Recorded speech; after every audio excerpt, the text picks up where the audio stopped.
is not only clarity of problem, but then if you look at what's underneath it, you get a different list of clarity of possible solutions, not a solution, possible solutions because they want to be partnered with. Mm-hmm. And truthfully, it's arrogant as hell for me to walk up to somebody that built from scratch a 10, 20, 50, 100, $2 million, $200 million business, whatever it is, and tell them I can tell you what to do.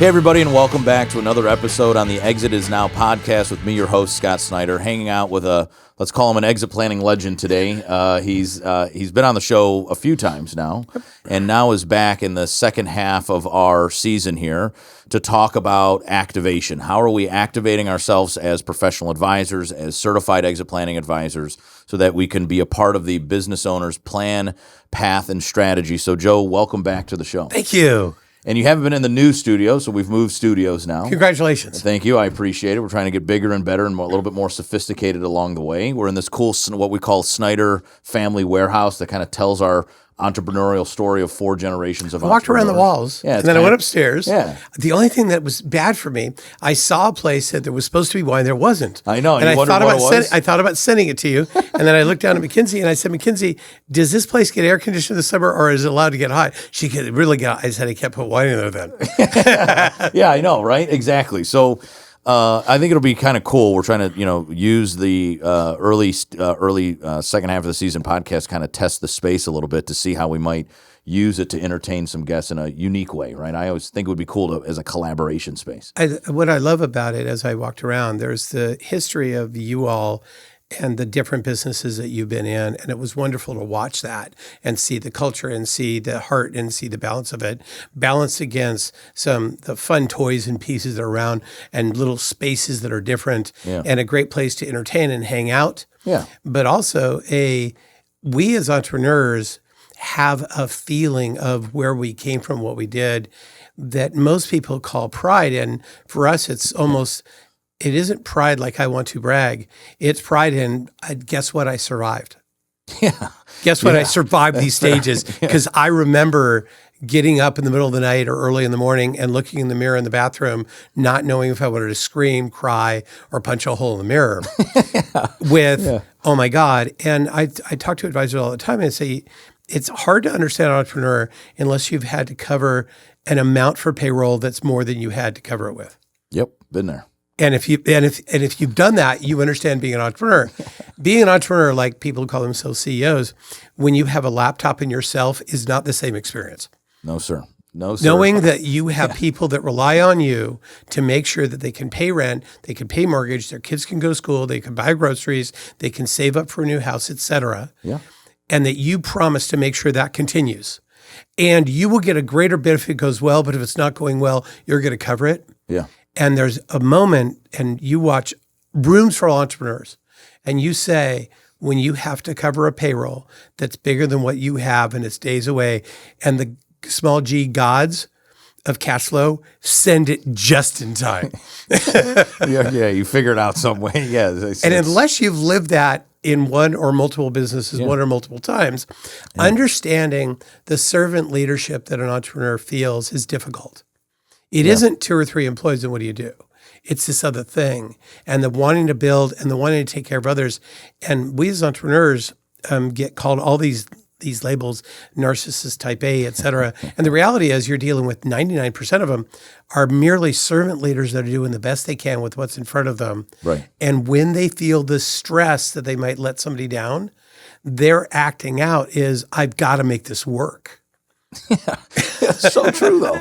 It's so true. So as we talk about activating, when we talk about activating entrepreneurs and activating the advisors around them, if you're to an entrepreneur that already has been through this and already have the back end resources, they still have that in the back of their soul.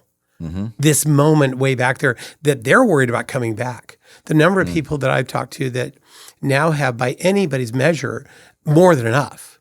Still have in the back of their head, you don't understand, I'm 3 events in a row away from happening that same thing that could have happened before Joe. Exactly right. So when you're talking about activating that entrepreneur, how do you accept them as they come, and how do you have them activate not just on what's next or what could be, but understanding who they are and the panic that exists in you and me over stuff we don't tell anybody about because it's inconvenient. Because if the troops know you're panicking, they don't do well. There's a scene in one of the Star Trek shows where this captain character and this doctor character are longtime best friends. And they're trapped and they're having to break away, and somebody's installed something in the back of their head where they can hear each other's thoughts. And they come to a fork in the road of where they're going to escape. And they look, and she says, which way? And he looks, and he kind of assesses, and then he looks again, and he says, this way. And she starts to walk ahead of him, and they're going. And she says, hey, do you do that often? He said, what? She said, you had no idea this was the right way. And he says, well, Beverly, you got to understand when you're stuck in this role, when there's no good alternative, if the team thinks you're not too sure, they won't do as well. Right. But if they know this is the right, you have a better chance of success at a 50-50 shot of not having chosen, but having walked down the path afterwards. There's a whole stack of things that are commonalities to these leader entrepreneurs, which I'll call a servant leader, that if we accept them as they are, and when we meet with them, if we don't peg them with, you're this age, you're in this industry, you've got these kids, you're from this country, whatever we tag them with to then assume about them, if we instead can spend time with them and build some sort of trust and ask questions that are not offensive, but slowly work into understanding the driver behind that. And it doesn't happen in 1 hour. It happens over a longer relationship, over a longer time. So how you activate somebody, it's like dating. I talk to my son and I say, hey, look, the lady in front of you wants to know you want her, not a girlfriend. You want her. The only reason she could know that is if you've asked enough questions to find out who she is. I love it. Yep. So you can't do that in an hour and then say, well, you're perfect for me the next date. There has to be some sort of indicate, oh, by the way, not a bad idea to find out if the facade matches what's inside before you go commit. Because I don't know about you, but I've committed before to the facade, found out what was inside, and went, uh-oh. Not great. Not to get out. Yep, exactly. No. And I have no idea if this is the direction you wanted to go. No, I think it's spot on. I actually think it's a good opening to the show. I want to get a little bit into your book, too. So Sure. we'll save that to the end. I want to start high level and start walking in. So I think it's a great intro. Because I think this is one of the things that you teach inside of our programming, whether it's at the Summit or in the Chapter Network or in the SEPA program itself. You in particular are masterful at like being curious. And by being curious, you ask a bunch of questions. It's no different than what you were just talking about with your son and the girlfriend. Sure. It's like she wants to know that you want her, not just a girlfriend. And I think and I think what we hear a lot inside of our space, Joe, is a SEPA is coming out of the program and approaching the owner super technical right out of the gate. And I think, and I go back to this story that I told on the podcast, I think last episode, and I think it frames what I want to ask you, is that I'm sitting on this 65 business owner virtual little conference, and my session's an hour and a half, and fast forward through it, they asked the 3 panelists, me one of them, what is your words of advice after this session? And I said, well, the person on my right is a family enterprise advisor, and they go in this like deep governance model. And I was like, okay, I can see that, but like I think you're venturing too technical. You kind of see the owners kind of like cocking their head, meaning like, man, now I'm confused. We had another gentleman talk about tax strategy, and I'm like, I don't, like everybody, we all want to save some taxes. Be nice. I talk right? tax sometimes. Yeah, but they're like, I'm just trying to explore exit planning here, and so they said, Scott, as the president of the Exit Planning Institute, what's your advice? And I'm like, man, I'm going to sound really silly right now. But I'm going to say it anyways. I think we just spent an hour and a half together. And I don't know how many people in this virtual room really know what we just talked about, like in a deep level, if they're just being introduced to it. So my simple answer is, We have a whole community of advisors that are thought leaders. Pick up a book and read it and begin to explore. And if you like what's in the book, let's dive deeper and let's dive deeper and let's dive deeper. I thought of you during this. Yeah, because you say this in the SEPA program all the time. I said it actually on the summit stage as well because I think it truly helps us frame this activation model. How do you move an owner from yeah to, hold on, say that again? And I think it's in part, going back to the girlfriend analogy, is you stay curious, you seek understanding, and you ask the right questions. What do you think about that? I think it's incredibly true. I've got to always be careful because there are three parts of me too.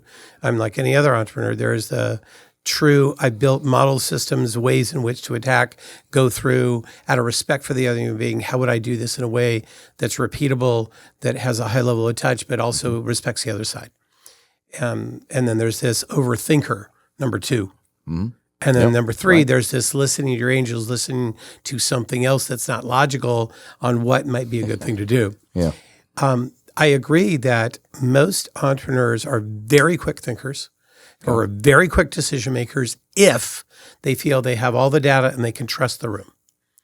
So if that's true, how would you get them to feel that they had all the data and they could trust the room? Right. And this is not manipulation of another human being. This is respect. I've been hired to serve you. You're a servant leader that serves others. Your big goal is that if I serve you, I'm helping you serve others. Mm-hmm. Sure. If I had respect for that, I could be like the other 100 people that came at them to give them the logic, the spreadsheet, the reason they should do it. Mm-hmm. And I don't know that activates that person because you're telling them what they should do and what the conclusion is that they want to be partnered with. They're a freaking owner. They're excellent at amassing lots of ideas, finding a uniqueness, deciding to do it differently, but with all that data that came in of people they hired, they trust, they put in. How do you get into that group? So I talk about counseling often. And if I was teaching counseling at the moment, I was talking about it, I would say, every one of our conference rooms has one or two Murano glass bowls. And in those Murano glass bowls, there are polished river rocks. And every one of them has carved into them and painted inside of that one word, and it's curiosity. Because the hardest thing for me to teach my lawyers to keep, because they constantly want to separate the wheat from the chaff, go to the point. Right. And they're not curious, and therefore they lose. They lose in what they could have. They win logically, but they lose from a feeling or sensory part, and that's where all the game is. Number two, entrepreneurs, these quick decision makers that have to filter through. How do you keep them curious? Because when they're curious, they're able to partner with you, and better than you can give them advice, they partner with you, find out what you know, and they create the path for themselves with you that's different than your process. Mm-hmm. Right, yeah. Very cool. So how would you get there? I think there's 3 steps. Can I do that? Sure, please. So step number 1, adjust receptivity. Mm-hmm. Moving that, not listening to, I'm sorry, say that again. How would we adjust that receptivity? And oddly, it's through questions. Because the more questions I ask, they want to ask me questions back, and we're staying curious together, and the undiscovered country shows up. So cool. And anytime you're in any of the rest of these steps and you're not high level on curiosity or on receptivity, but you're feeling a drop, go back to adjust the receptivity by questions, wherever you are in the future. So that's number 1. Number 2, clarity of problem. Entrepreneurs are primarily wanting to understand what is the concern that I might have in the back of my head that's nagging me, and what are you talking about? And it's never about this superficial thing we're talking about. It's always these underlying things. Exactly. So the clarity of the problem, what's underneath it? How do you explore that with curiosity? Helps. Then number 2, after inside that second step, B of that, if I can call it that, is not only clarity of problem, but then if you look at what's underneath it, you get a different list of clarity of possible solutions. Not a solution, possible solutions, because they want to be partnered with. And truthfully, it's arrogant as hell for me to walk up to somebody that built from scratch a 10, 20, 50, 100, $2 million, $200 million business, whatever it is, and tell them I can tell you what to do. That's arrogant as all hell. Instead, hey, let's do this together. This is what I know. That's what you know. Let's find it. So we did receptivity adjustment through questions. We did clarity of problem and what's underneath it. And then we did a list of clarity of possible solutions. Then we're in step 3, choosing together which of those solutions with a timeline and milestones. Not a commitment to the end, a commitment to the first milestone.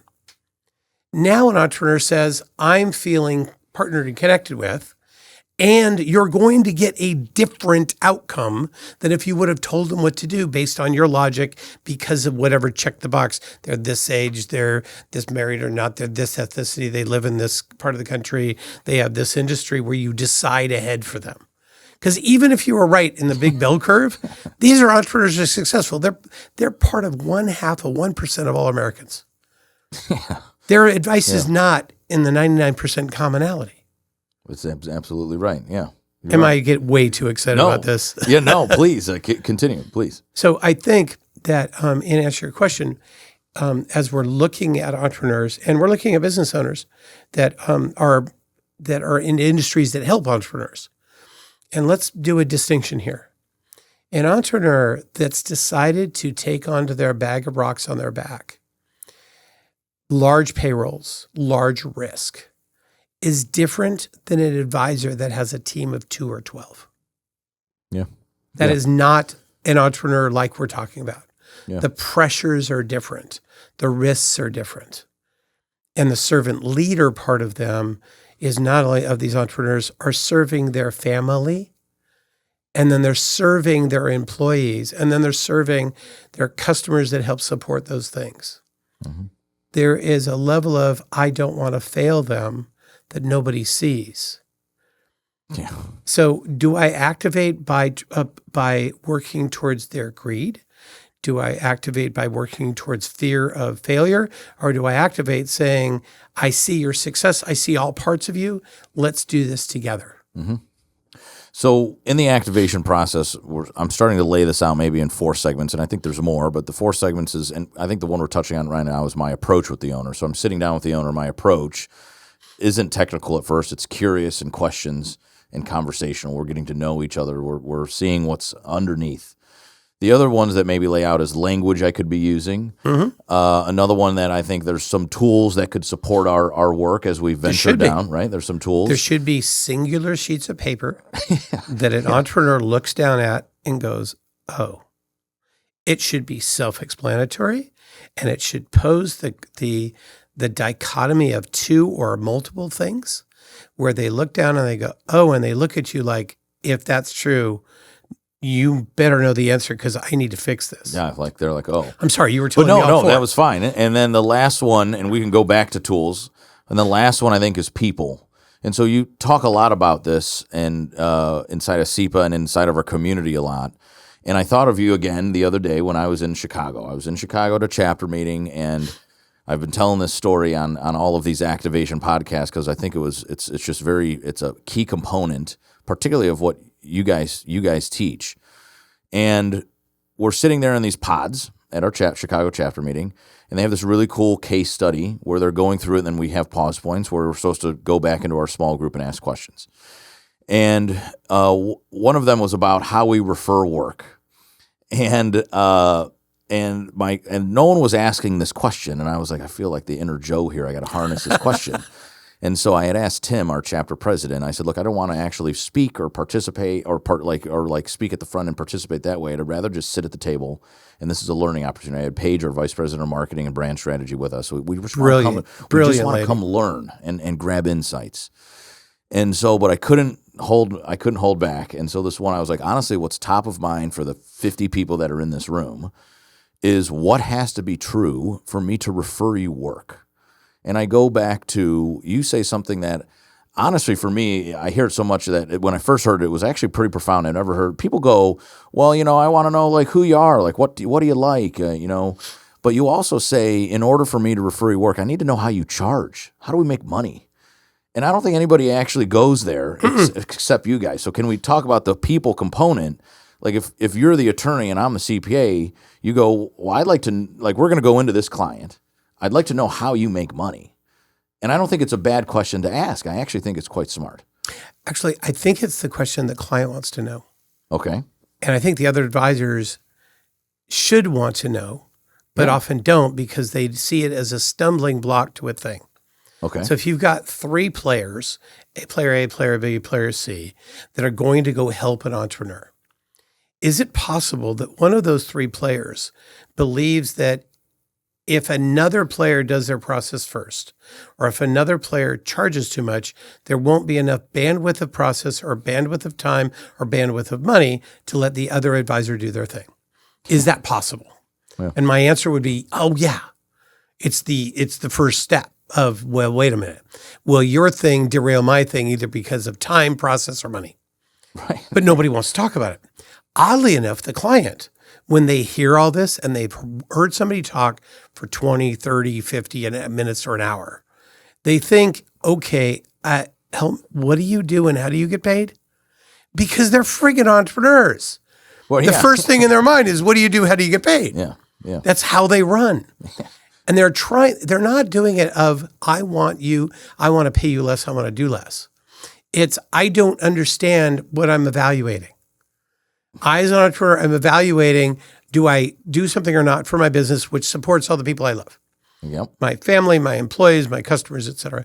I need to evaluate my time and the resource I'm going to throw at this as, is it smart for all these people that I'm serving? And you're not giving me the data. So first and foremost, I think that we should be able to just explain that to a client up front, that we're taking in all this and then we explain what we talk about either product and strategy, Right. where you explain to people, this is a product, this is a strategy. I know something you don't know. Buy this product or strategy, your life will be better. Or benefit and process. Let me find the benefit you're looking for. Yep. Here's the process to get there, and you're buying the process to get there, and we're agnostic as to product strategy till we get there. I think a product and strategy person will always make more money this month. I think a benefit and process person or organization will always make money at the end of the year more. Okay. Interesting. Yeah. So there's the steal. The other thing is, the older you are and the longer you've been in your business, the more you are rewarded for bad behavior. When you were younger doing it, you did all of this long lead up stuff, got successful, got too many people in your bailiwick as your business owner of your practice supports business owners. You got there and you had to shorten it down because you didn't have the time. Right. So you got rewarded for bad behavior, and because of sheer will of personality, people are buying and doing. Yeah. But you're not doing what's best for them anymore. You're doing what's best for you, and you're being rewarded for bad behavior. So, and you watch other successful people do it that way. And you say, I'll do it that way because they're rewarded. And I don't think it's bad behavior. They're winning. My point on bad behavior is that at one point you used to give a real strong darn about the outcome for the person in front of you, short-term, midterm, and long-term. Do we lose that as we become successful? And the answers and the process you would give to a client would differ if it was more dependent upon short-term, midterm, and long-term success for them based on their standard than short-term success for you. No doubt. And I think that the owner would be attracted. They can sense that.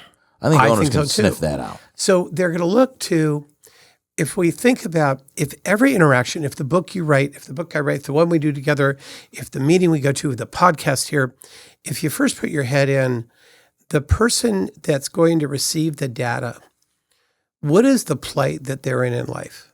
What is their situation? And how do they listen? And you just don't know. Do they listen by pictures? Do they listen by words? Do they listen by a diagram? Do they listen by content? Do they listen by story? Do they listen by history? You'd have to test that. And if leaning back to Sal and his dating, he would have to do that again. Yeah. This young lady in front of him could be the valedictorian of Villanova University that is in the engineering department, and everybody just conjured up Catholic University, graduating senior, 22 years old, of engineering department. And then they gave her all sorts of other characteristics and made an assumption about her that may or may not be true. Yeah. How would you find out? You would explore. Exactly. But it would be a respect for the receiver more than a respect for a defined process I own. A defined process I own is important as a as a backup, but it should be able to accept the types of clients that are different, because we're serving the top less than 1% of all Americans that drive 80% of our economy, 80% of jobs, that are the reason that our country grinds and exists, that are largely disrespected, in my opinion, more now. They're more respected now than they used to be. But how would you help them, and how would you let them know you're there for them and have them feel that so they can make choices? The other part is, if I go back to what we talked about before, if you were to constantly check in with them to figure out where are they at receptivity-wise, if they're really high in receptivity, the sales process, the implementation process, the readjusting process are all fast. Mm-hmm. That old book, Speed of Trust. But if the receptivity is lower, it's like slugging through the mud, and you hear things like, I'll let you know, which means no. Or it means I don't understand. Yes. So to answer your question from before, Yeah. wouldn't it be great if in the way you spoke, you were able to find out where they were at, describe, I've got product and strategy if you want, but I'm dozens of hours of understanding if you need those. Anybody else who gave you the advice, their crystal ball works better than mine. It's so true. I still have to figure out what's in the mixing bowl. And in doing so, you would let them know, hey, I'm here. I need to understand more so I can tell you what I know about these things, so we can put them on the table together and we can together figure out what to do. And then you get an entrepreneur who says, did I just hear you say, I'm going to pay you this way, flat rate, hourly, percentage of back, whatever it is, to help me help figure out what to do? I'm in. Mm-hmm. Not tell me what to do, because, son, I've been doing this a while and I've made a couple of nickels. Right. Telling me what to do is not part of my life. not for a business owner, I wouldn't think. But how exciting. Now, I'm not saying we shouldn't have a process. I'm not saying we shouldn't have graphics. I'm not saying we shouldn't have a way to do our job. But should that be flexible enough to take in the data and the changing circumstances of everybody in front of me? Or should I say, because of your age, because of your ethnicity, because of your religion, because of your industry, because of where you're at, where you live in the country, whatever these characteristics are, gender, et cetera, I have now assigned that you're going to go through this. I know, right? Like that, it seems so obvious when you put it like that, but I think so many of us kind of show up there because I think it's not because we're bad. I think it's because it's comfortable. That's what we used to do, so we're still doing it. And what I find is across the board, regardless to your point of generation, background, I think all owners are in the same, and to the point where you're saying, like, look, we are successful, we feel good, we feel proud. And so I'd rather have somebody come on a journey with me than kind of sit here and tell me what to do. Right. And I tease people often. I say, let me understand. You've gone to somebody to give you financial advice. You've created this net worth through these methods, and you're asking somebody, and you don't even know if they figured out how to pay off their own home yet. Right. And in addition to that, you've hired a counselor to interact with yourself and your spouse because it isn't going well, and you don't know how many divorces they've had. That's like me choosing my cardiologist based on his golf swing. Yeah, right. It's silly. And entrepreneurs laugh. Yeah, exactly. And they say, wait a minute, should I vet somebody? I said, yes. Of course. I talk about it in the book. Shouldn't there be a vetting up front? And shouldn't stewardship mean continuous vetting? We're friends. But through the times that from when we barely know each other till now, yeah, both of our lives have gone through all sorts of relationship stuff, business stuff, maturing stuff. For me to assume that the Scott that I'm talking to right now is the Scott of 10 years ago or 5 years ago would be a fool's errand. Yeah. How you hear now, how you process what you value has changed over time. 100%. You still have, we have this background, your dad and my son and you and I have some characteristics of our background that are very similar that we can lean on. Yeah.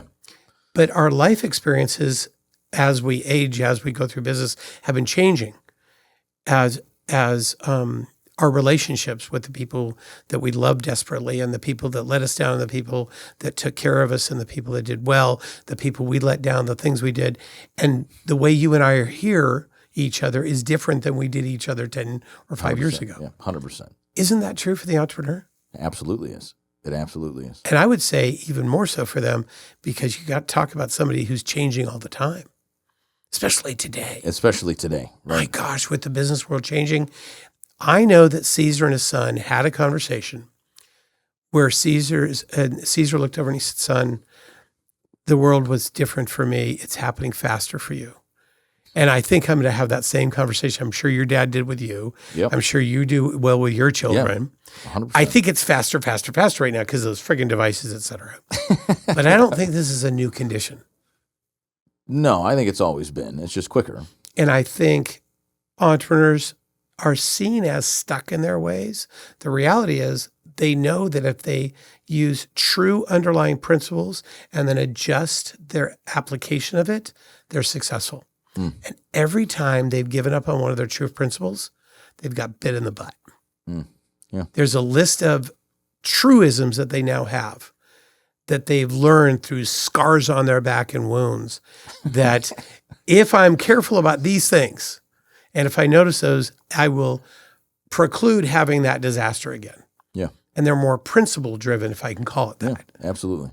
Are you a business owner seeking to unlock the true potential of your enterprise? Look no further than the second edition of Christopher Snider's revolutionary book, Walking to Destiny: 11 Actions an Owner Must Take to Rapidly Grow Value and Unlock Wealth. In this updated edition, Snider presents proven strategies for maximizing your company's value and accelerating growth.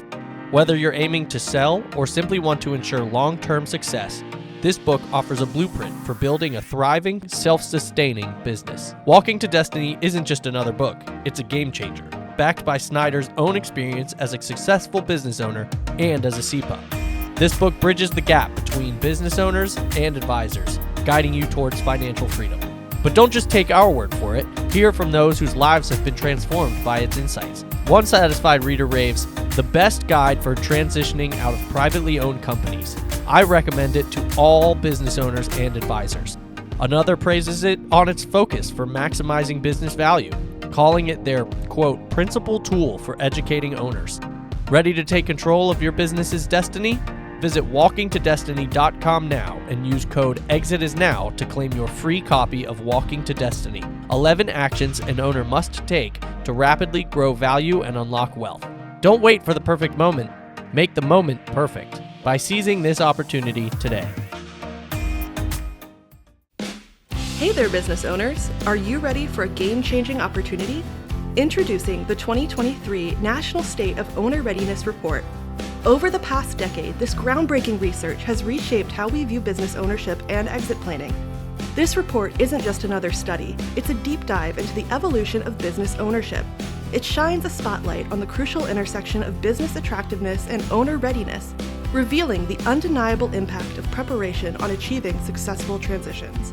With younger generations taking the reins, exit planning is taking on a whole new perspective. Education and awareness about preparing for the future have never been more crucial, and with financial readiness leading the charge, there's a clear opportunity for growth and learning. But here's the kicker. The report shows a surge in exit planning education and understanding, yet many still lack formal transition teams, highlighting the essential role of comprehensive support. So who's got your back? Trusted advisors have evolved from CPAs to financial advisors, making a decade of significant change in support networks. Ready to take the next step towards a successful exit? Dive into the Exit Planning Institute's 2023 National State of Owner Readiness Report and start shaping your legacy today.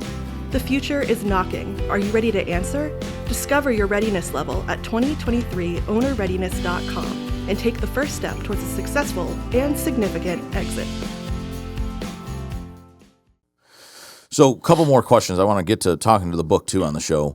We talked a little bit about approach. We've talked a little bit about people. I want to go back to tools. And because I thought that was interesting because I think people think it's super complex. Like I need a bunch of these big tools. You literally said as we breezed over tools leading into people, you said I should have a sheet of paper. That's not like, no offense, that's not like profound. Like a sheet of paper that draws, going back to what I said to you earlier, that goes from to hold on, what's this? Talk to us about that. What are the tools that we're using that make that moment? So we'd have to go back to what we talked about earlier about how it lands. Okay. So first I have to consider my audience. So if I was doing one, I would say my audience is an entrepreneur, and these are the type of entrepreneurs that I play with. Okay. And I can't play with them all. Yeah. And because my materials, whatever I develop, my language and tools has to do two things. Out of respect for the client that's going to be there, it has to vigorously attract, like a magnet, my perfect client that we can do great things for. Yeah. And it has to, in my opinion, detract or push away everything else to let people know I'm not for you. Yeah. Sal is more attractive on a date if he is seen as perfect for that relationship, not any relationship. And if he can honestly come across with, well, if you don't value being outdoors and exercise in that, we can be great friends, but there's no long-term path for us, but let's be friends. Which is sure. Oddly attractive to itself by saying no, but that's a whole nother. I know, that's the a push whole away nother close. dilemma. We could do a push away close later on. Yes. But there's this, I really want this. And if that person across from him says, God, I love hiking in the mountains, then there's that connection. Okay, we can help with that. So who is the group that I want to help? Who are the key advisors around them? Okay. And what are the things they need to hear? What are, you and I talk about this, these inconvenient truths and inconvenient observations. And shouldn't whatever I say and whatever I show them cause an insight that moves them from yeah to tell me more, where they look down and they go, damn, I've been chasing the wrong problem. Or I've always known there was another factor and I missed it. I get it. So one of my favorite ones right now, way too much planning. Because of the advent of AI, it is enhanced planning that is done in a vacuum. In a moment in time, given today's circumstances, what would you do? AI is great at that. A lot of advisors are great at it. And this very small segment of society wants more than that. They want, do you understand what's in my unique mixing bowl? Whether you're doing counseling, because I'm this odd duck of, we do conflict to the point of toxic counseling between business owners and amongst family members, where in 2 or 3 days that dissipates so they can make better choices, not from fear, but from desire. And then this tax planning stuff, right? Yeah. And then we've been in the exit planning world a long time. We partner with our friends that do it now because there's so many that you've trained to do it. Now we've got a pool to send them to. We had to do it before because there was nobody there. Sure. So shouldn't the material I generate and the language I use be designed to land well on the business owner that I want to work with and the advisors that help them? And shouldn't it consider, instead of a moment in time plan, shouldn't it say who you are and what you are in your circumstance, what's in your mixing bowl matters, because I want to understand what you're asking for, but I can't until I understand this. Right. And you're unique. Whether you're on the date or you're with the business owner, they're unique. I always tease what the entrepreneur tells me, what the advisors tell me, what the tax returns for the last 3 years, and what the documents say never match. And most people do planning without deep diving and looking. So a deep dive of what's there, number one. Number two, if in fact we build the business and we got more money out of it, or if we could build a more business and we sold it, and we'll talk about that later, but what am I going to do with the asset? How is it going to be deployed? Yep. Right. How is it going to be deployed to serve myself and the people I love? What does that deployment look like? Because that deployment has so many variations, it would change what I do. Because what I do at this moment changes how I can use it. And number three, what is the relationship I have to the assets and the people? The convergence of those three things should be the factors that drive what you do the moment in time, and it would change what the logical mind or AI would do if you took in those factors. And it means that you, if you're a planner or you're a business owner, the thing that you're struggling with is great advice in a vacuum versus great advice with those three factors. Mm-hmm. Yeah, that's so interesting the way you put it. We talk a lot about AI. It's come up in, I think, every conversation that we have, especially today. So hitting the top of the show already, we could sit here and probably talk for a couple hours. I want to talk about your book because I think not only is it your first time in the new studio, but it's the first time you've been on the podcast since the book came out. Since the book, yeah. And so featured in the author showcase this year, so you could certainly go to all of Joe's outlets and get that on platforms. You can get it get directed to it at the EPI website if you're not just listening but watching along as well. Book is called Motive. You can see it here.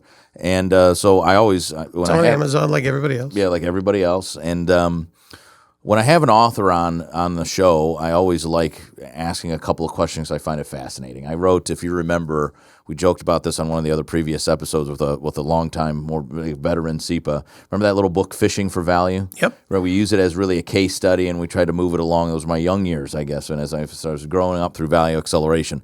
But I never done this, and I always find it super fascinating the way you guys all put this together. So first, what's the motive behind Motive? Why write it? So I'll go back. I'm this odd duck I'm a general contractor by trade, became a lawyer in my young 30s. So I was an operator, built and sold 2 businesses before and 1 after. So I've got this kind of odd background. In the 2 things that our firms do, yes, we've got an educational institute that puts on over 200 programs a year on this stuff. Yeah. And has for 25 years. And yes, we've been in value acceleration. And now our concentrations are both the interpersonal, mostly concentrating on the strife or disagreement or even toxicity that business owners might have with each other, in family or not, or families that do.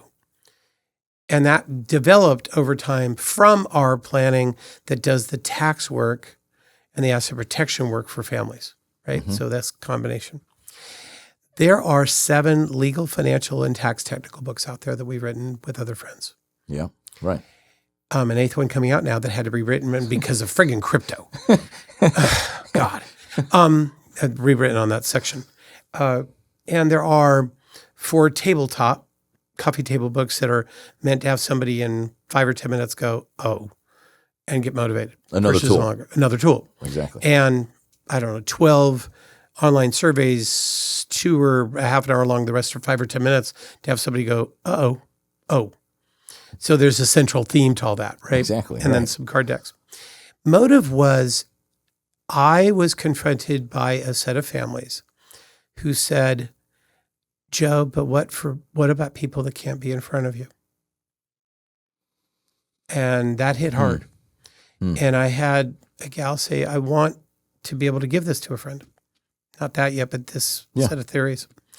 It started with a book called The Invisible Guest, suggesting that for families and business owners that were in strife, that there was an invisible guest at the table and it was called motive.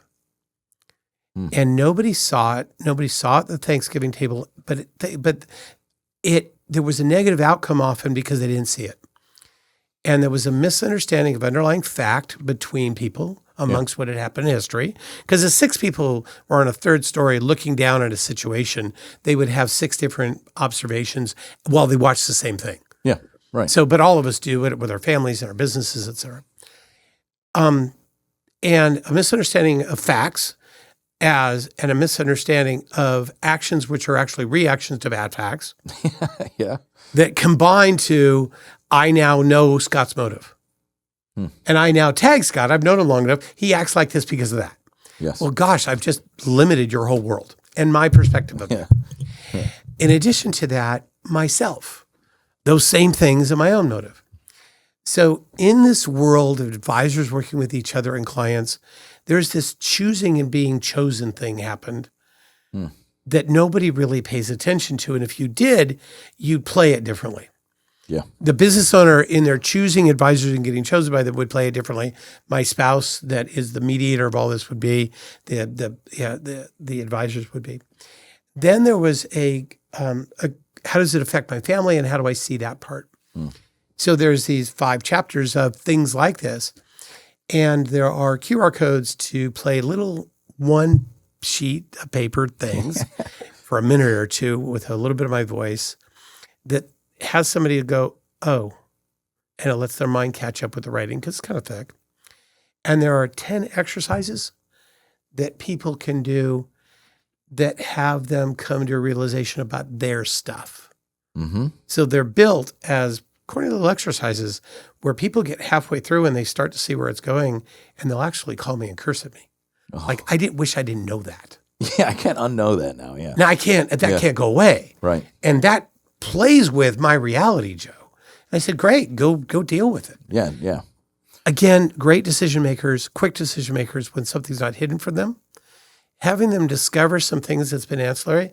So my clients have nicknamed it in a large group at one of our Hawaii programs, the field guide. Of course. The field guide for entrepreneurs, Yeah. which I thought was kind of cool. Yeah. The reason it was written was because, like you, I'm at a point in my life where I'm trying to make sure that the people around me that have counted on us have the soul of what it is.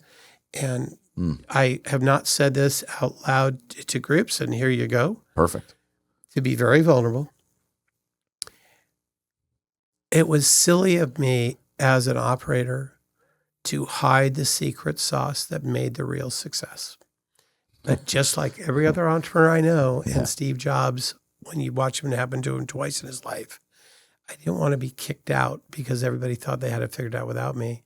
So apparently, my daddy, God rest his soul, 25 years ago, we lost him. He used to say, son, never give anybody all of the keys to the office. Keep at least one that operates something that nobody has, or split it amongst them. And that was from a place of fear. Yeah. That if he gave them all the keys, they wouldn't need him or they could take advantage. And I realized that there was this underlying strength that we had hinted at, but we hadn't shared. And I got confronted at it, and you know why? I've got a boy coming to my business. And he said, but how would I ever learn that? And I thought, it was scary for me. Have I been hiding that on purpose? Is this a character flaw? So the conversion. That one key? So the convergence came up to motive. And so what was the creation process like? Like, I watched my dad go down to Florida and sit on a bench. You've heard these stories. Every author's a little bit different. Yep. What was the creation like? Because this is different from the other stuff that you've created too. Very much so. Even today, I probably have the essence of 4 or 5 singular books as concepts that I've gone back to and worked on outlines and thought of. The one that's currently playing in my head that I was dealing with a couple of days ago is Keeping in the Family, with the idea of what is it? Is it the business, or is it the money, or is it the soul, or whatever? Yeah. And what does family mean? Is it everybody on the planet? Is it just my kids? Is it my employees? So the idea of this book coming next in my mind, Keeping in the Family, has all this possibility to it of what is it, and what is family, and what is keeping. So that's the one that's currently brewing. So just like that, this one had 2 different books inside of it. One was this choosing, and back then called Getting Chosen, choosing and getting chosen, this interplay with entrepreneurs and advisors with advisors, and how it happens over time, and this invisible guest. And those 2 converged to this.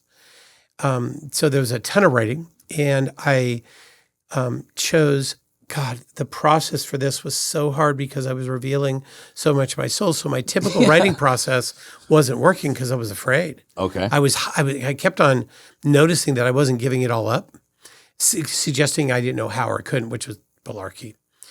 So I reached out in the world to somebody who was the expert in the top 1% of all advisors that dealt with the top 0.5% of Americans. And her name is Jennifer Toldman. She owns a company called Second Summer. If anybody in the financial services industry knows the book, that's been in more than 10 years, 20 years, knows the book The Other Side of the Table, written by Scott Fithian. The reality is it was written by Jennifer with Scott while he was dying of cancer. Oh, man. And he's one of the biggest luminaries in the financial services industry. Yeah. So much so that there's big stories about this and not. It was taken and used by a different group. But The Other Side of the Table was her. I had worked with her on other things. And when I first approached her, she said, no. She said, I'm not writing another book with somebody. It is too painful. So I plied her with alcohol and cajoling and finances and everything else. And none of that worked. And I called her one day and I said, it would be sinful if this didn't get out and there's nobody who understands this better than you. not for me, but for them. And she said, "You're a pain in the ass, Strazzeri." Yeah. Like, fine. She said, "I'm going to go tell Nathan, my husband, you said that. I know what he's going to tell me. You're going to let me have to write stew this on book." this Yeah. for a month, and you won't talk to me, Yeah. and I'm going to have to do it with you." So I had cool. I had a playmate Yeah. That has, who yeah. understood the market. She's an expert in the advisors that are at the top of their game, working with the top level clients. She does do some direct client work on Motive and Soul stuff, but she understood me Yeah. I think that's and what I important. wanted to get out there. And she was able to challenge me on that's too trite. Everybody says that doesn't make sense. I don't think you're hitting your mark. What about this? And then she made me test it with a variety of entrepreneurs. Yeah. And in fact, you were in the manuscript world with me. Thank you for that. Of course. I remember your dad calling me and saying, "Joe, I'm going to need another manuscript because you gave me a hard copy and I've got so many notes in the margins and circles and arrows and highlights, I can't read it anymore." Yeah, exactly. Right. Yeah. So that's why, and that's the convergence. Super cool, Joe. Well, I really appreciate it, man. And I appreciate coming back on the show and coming all the way into Cleveland. At least you weren't all the way in Hawaii this time. Yes, Back home that in is a San Diego. hike. That's a hike. I think you've done it for us before. Yes. But I really appreciate it again. And you for us. Yeah, thanks. And so for the audience, please, I ask that you share the podcast with a colleague, a fellow advisor that's looking to activate themselves, put themselves on the path, the business owner's path, strategy, and plan. Please tune in and share. Leave a review. Our next episode will be back August 19th. Thanks, everybody, for listening. Joe, thanks again. Thank you. See you next time, guys.